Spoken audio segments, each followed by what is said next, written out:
If you want a taste of just who is in charge of the Republican Party, take a look at Marjorie Taylor Greene, their shining star, born out of the bowels of QAnon. Greene was forced to testify in Georgia state court today in a legal challenge to her candidacy. The plaintiffs accuse her of violating the Constitution by inciting violence because of her incendiary comments rallying political terrorists to the Capitol for January 6th. For someone who loved to speak her mind, she sure had a lot of trouble remembering a number of key conversations. Did you discuss with Mr. Alexander the idea of you coming to appear at a demonstration on January 6th? I do not recall that. My question is just about whether anybody at all ever mentioned to you the possibility of violence. I don't remember. Okay, so you're not denying it, you're just saying you don't recall. I don't recall. Did you talk to people at the White House about the fact that there were going to be large demonstrations on January 6th in Washington? I don't remember. Did anybody on your campaign staff, or did you authorize the provision of funds, of money, to people who were planning a demonstration on January 6th? I don't think so. I don't recall that at all. Ms. Greene, did you advocate to President Trump to impose martial law as a way to remain in power? I don't recall. So you're not denying you did it, you just don't remember. I don't remember. Two sources told a Rolling Stone reporter that there were dozens of planning briefings with members of Congress and White House staff ahead of the January 6th rally. One source, an organizer, said, "I remember Marjorie Taylor Greene specifically." Now, if that doesn't jog her memory, then let's just go to the videotape. Just finished with our meetings here at the White House this afternoon. We had a great planning session for our January 6th objection. Representative Greene was joined in court by Florida Representative Matt Gaetz, who is being investigated by the Justice Department over whether he had a sexual relationship with a minor. America, take a good look at these folks because they are dangerously close to controlling Congress. Join me now is Congressman Adam Schiff of California. He's a member of the House Select Committee on the January 6th attack and the chairman of the House Intelligence Committee. Congressman, it's always good to speak with you. I don't know if you had a chance, and you're a busy man, to watch much of this hearing today, but watching it made me think, maybe the January 6th committee might want to talk to Marjorie Taylor Greene. What do you think?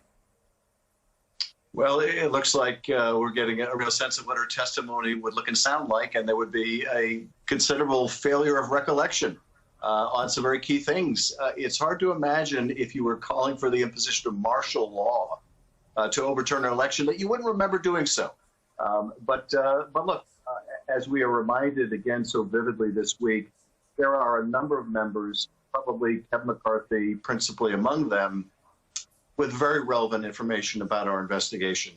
McCarthy earlier said when we asked him to testify that there was no point in his testifying because he had said everything that he knew publicly. But of course, we found out that was yet another lie.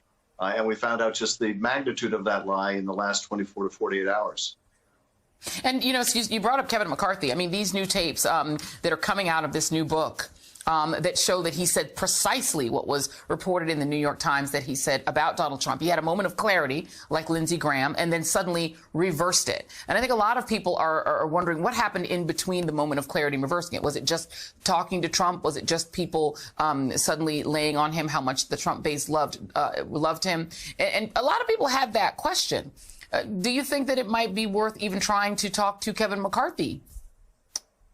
Well, I think these latest revelations will kindle another discussion among our committee members about what to do about these members like McCarthy who have relevant information, who are refusing to come in voluntarily and do their duty. I don't know how those conversations will conclude, but what is so staggering to me about this, Joy, is Kevin McCarthy talks to his Republican colleagues after this attack on the Capitol. He acknowledges the president bears responsibility. He says he talked to the president. The president admitted bearing some of the responsibility for that attack.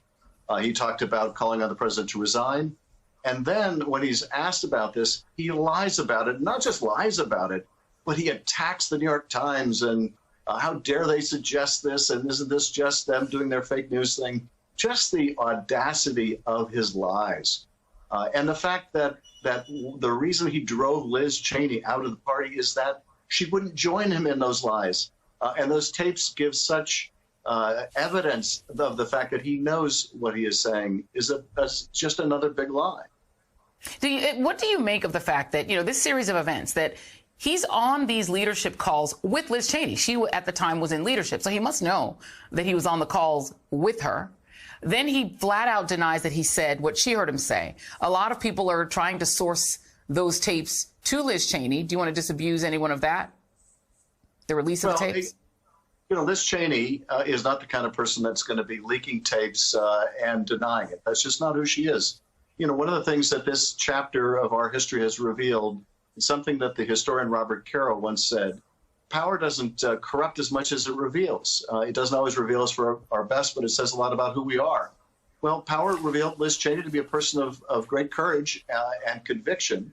It revealed Ken McCarthy to be utterly craven.